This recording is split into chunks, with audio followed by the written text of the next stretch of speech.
What's up, people of YouTube? F-Man Critic back, and, well, today's the first day of April. I figured, we start off the spring with a very good movie. A movie that just turned 10, and a movie you just looked at the corner for, like, the last 5 seconds, and you know which movie I'm reviewing. The movie Home, a movie about a bunch of aliens called the Boov that come to our planet because they want a home, and they get rid of us humans. And it's just so they can have all the planets themselves, but more family friendly and less kill all humans sort of deal. Yeah, this movie Home, like it's a really fun animated kids movie about family, finding your family and finding your home, finding your place. It's a really good animated movie. I mean, the characters who voices the characters. I mean, I love the guy who plays O. I mean, let's all be real. Let's all be honest here. All we hear is Sheldon. Lizard eats paper. Paper disproves Spock. Spock vaporizes rock. And as it always has, rock crushes scissors. Let's try not to deny it. You hear it, I hear it. All we do is just hear Sheldon coming out of that thing's mouth. But it's a good thing though, because I do think getting him was a good choice to play him in this movie. We got a pop singer who plays the main character's friend, Cratuli Tucci, but her friends call her Tip. Who plays Tip, the human character that's with O, and is also the one who gets the plot rolling. And so, what is this? How does this movie all start with? Well, apparently, it's according to O, who's the narrator, it's best days ever because the Boov are safe from their enemy, the Gorg. Their leader, Captain Smek, who we'll get to soon. Basically, they chose Earth as their new home, their new place where they can hide from their enemy, the Gorg. And not to mention, thanks to Captain Smek's very amazing abilities, running away, being a coward, being a wuss, that's how he was able to, find our planet. And basically, they get rid of all the citizens. They don't kill them. They just relocate them to Australia. He's just excited because Earth, they're basically trying to make Earth a fixer-upper for them. He tries to host a party. But here's the thing about the Boov. They're all serious. They're all they don't party. They're like, oh, he's an outcast. Hell, his name, Oh, he was given by that name by all the Boovs because they just don't like him. And really, wouldn't it make more sense to call him names or, oh, come on, or Get Lost, or basically other words than O. I'm just saying, if someone came by me and they annoyed me, I'd just be like, or piss off, or, basically, they just go with O. So, that's basically the name that he believes he has. Anyway, he wants to host a big welcome party to all of his friends, but apparently he doesn't have any friends. I mean, he thinks he has friends, but really all the Boos don't like him. And I never understood why the Boos, they didn't just, leave him at the last planet they were at, If O is such a nuisance to them, I don't know why they didn't just leave him at the last planet they were at. He just wants to make friends and socialize. And I never understood, actually. If the Boov, they don't party, they don't celebrate, they don't really have forms of communication, they don't really, make friends, then how the hell do these guys reproduce anyway? Is it more like they just, I don't want to, at this point, I don't want to know how these aliens mate, especially considering the fact that this is how they look like in the kids' movie, because in real life, they look a lot more freakier, a lot more scarier, and I'm sorry for the nightmares you're going to be having tonight. Right, so it's best to not know how these guys reproduce. So, he meets another Boov who he claims is his best friend named Kyle. He sends him an invitation, but apparently, because of, bad design, his invitation has been accepted into an entire galaxy, and apparently their enemy, the Gorg, they think he will receive it, and their directions will be to find them, and since O has made his biggest mistake yet, you know, he is doomed, their species. The Boov have had enough. They're going to do something about him. And he runs away, and, you know, he has to figure out a place where he can hide. A place with no Boov, which apparently takes place in Antarctica. And I won't lie, this scene's adorable. Group hug! Oh. Yeah, but because since he's a fugitive Boov, he can't, and, you know, his ship or his car bubble thing, it just doesn't work on him anymore. And I forgot to mention about Tip. She was established earlier in the movie because she's the only one of the humans who survived, or at least didn't go through the whole, you know, getting captured by the Boov, and she's been in hiding from them. She booby traps, and she does a very funny booby trap to one of the Boovs that Kevin McAllister should have definitely taken a page out of. And, you know, she meets up with O at a gas station, and well, this is how, well, Tip puts him in a freezer, and this is how their conversation goes. I will have to, I will shoot forth the lasers from my eyeballs. You can do that? Heads up, you people in the front row, this is a splash zone. Anyway, since Tip doesn't know where she can find her mother, and her car is busted, and since O has the intelligence to fix her car and, you know, possibly find a location of where her mother's at, you know. Oh, and speaking of her mother, what happened? Apparently, this whole thing takes place around Christmas, and when Tip was going to give her mother her gift, you know, the ships came, and, you know, they kind of took her mother, and, you know, that's, so Tip she just wants to find her mother, really.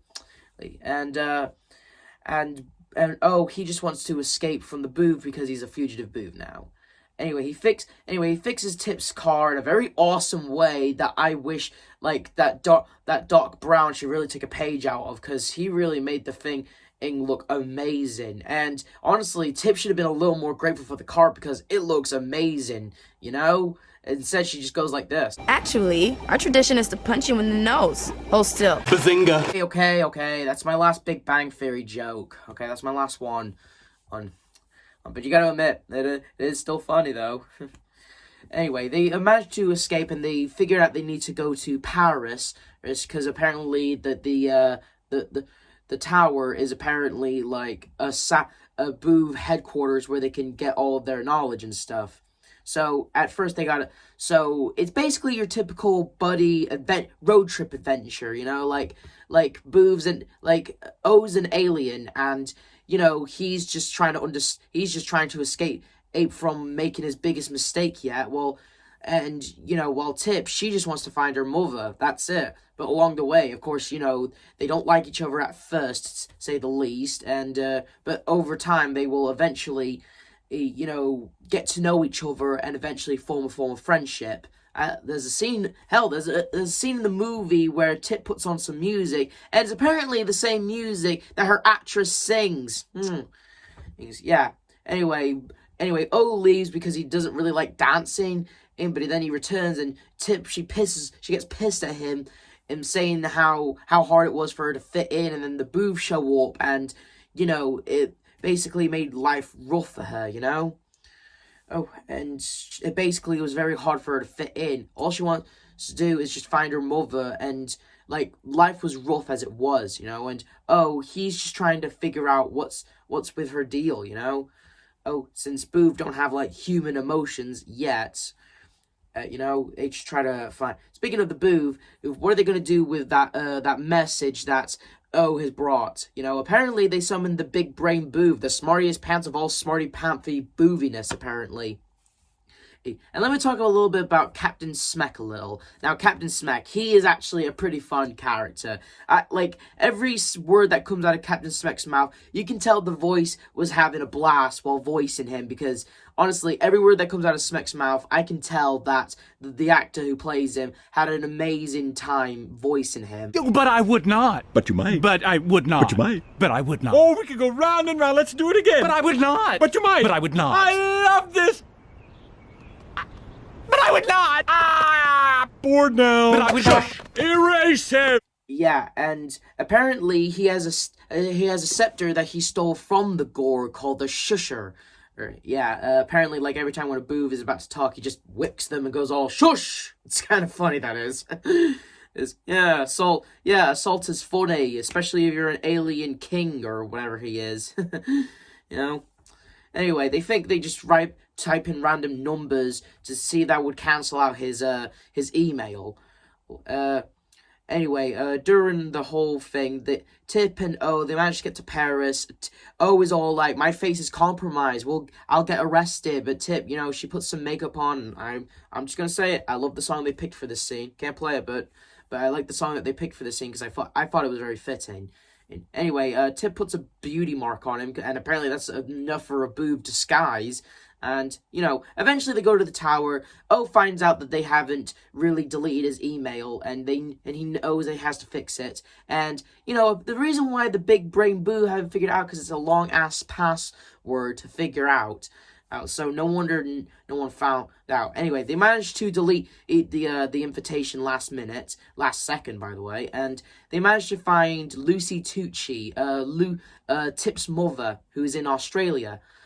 The computer detected O, so O and Tip have been compromised, but Tip, she moves the gravity thingy, that's what they actually call it, and, the tower, it's moved, and, they managed to escape this whole thing, and, Tip and O, they bond a bit more, and O, he starts developing more human emotions and human attachments, and starts caring for Tip more, starts loving more music, and, he's honestly starting to understand more human emotions, Anyway, they're all surrounded by Boov, but they're not attacking. Apparently, despite getting rid of the email, apparently the Gorg has still found out where they are, Apparently, apparently they're all running for their lives, and, Tip and O, they get busted, but they also bust one of the Gorg ships, and he's about to sing the Boov death song, but Tip, she suggests that they go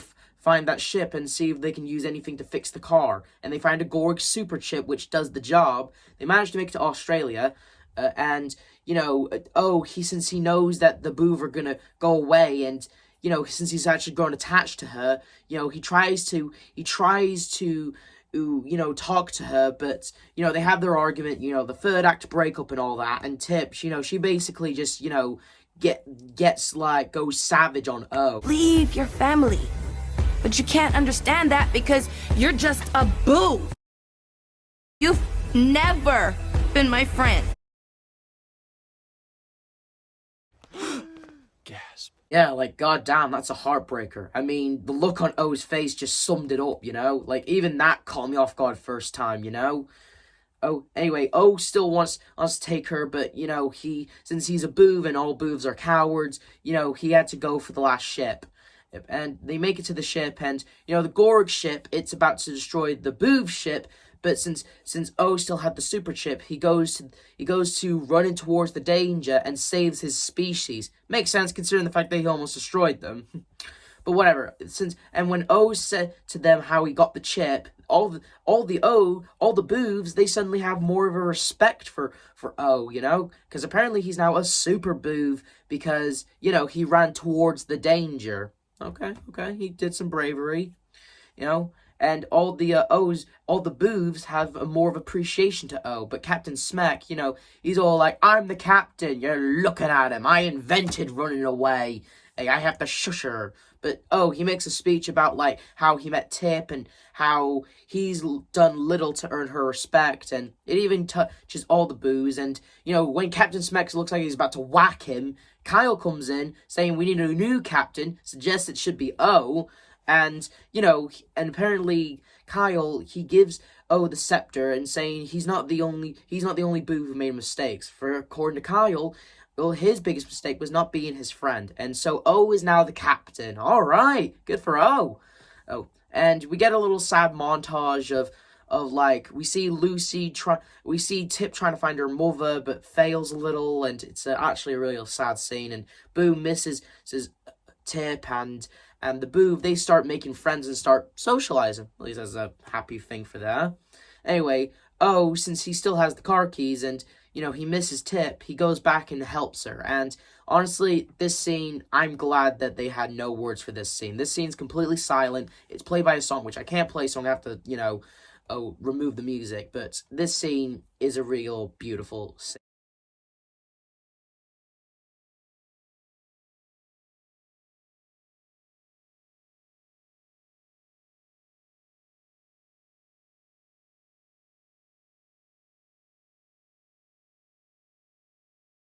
It's enough to make a grown man cry, and that's okay. No words, no dialogue, just a soundtrack and, a beautiful scene. After all movie, Tip is finally reunited with her mother.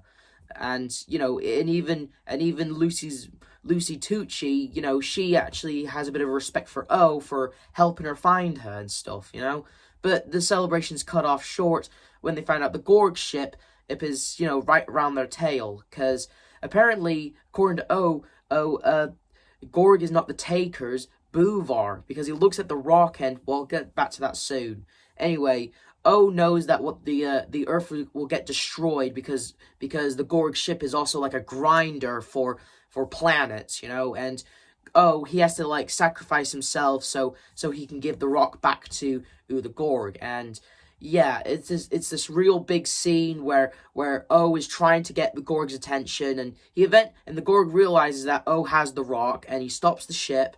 But it looks like O might be dead because his ship got almost crushed O, but turns out O's still alive. Right? And turns out the Gorg, that big, tough-looking starfish guy, inside he was actually a tinier starfish, actually. And turns out what was in the rock was actually the Gorg's children. Apparently, during that whole thing where Captain Smek stole all the rock, he didn't just steal some kind of rock from the Gorg. He stole literally children. Jesus Christ, that is dark. All right, and apparently, Gorg, he's not really a bad guy either. He was just someone who was the last of his species, and he just wanted his children back, because without his children, his race would go extinct. And he was lonely, he was sad, he just wanted his family back, really. And therefore, that's why he went to planet, because I think he put a tracker in the rock, I think. So that's why he was able to, constantly know where they were. And according to the invitation, apparently he would have been happy to oblige to O's invitation, apparently.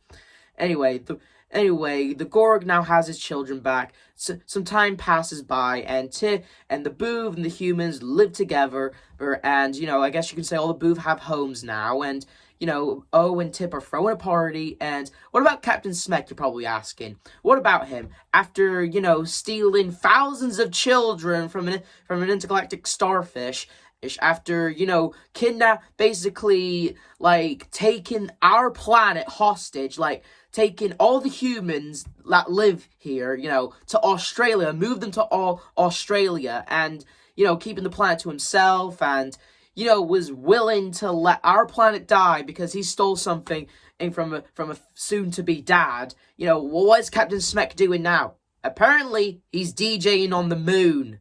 Okay, I won't lie, the beats he's laying down are sick, but still, you're telling me he's not facing any form of punishment or consequences for basically, kidnapping in children and kidnapping planets and kidnapping people and relocating them? You're telling me he's not facing any form of punishment? Nope, okay, fine, whatever, cool. Anyway, the movie ends with Tip and O being friends and everyone accepting O, because apparently, according to O, he has a new start with a new friend, a new home, and now every day is best day ever. And that was home. And I gotta say, after 10 years, yeah, this movie just recently turned 10, and after 10 years, still holds up. I still love this movie. I love the casting, and I love the animation. I love the score. I love everything about this movie. Everything about it just, it punches you hard, It's a real good movie. And honestly, part of me kind of wishes there was a sequel. I mean, the closest we ever got to was the Netflix series that it got, and I still like that one, actually, I won't lie. Anyway, but Home is a very good movie to watch, Oh, and I highly recommend this movie. I'm happy, I just can't believe it turned 10, And, you know, it was a fun movie to watch, and it still is to this day. Check it out. This is the F-Man Critic telling you to like, subscribe, and notification. I'll see you guys next time. See ya!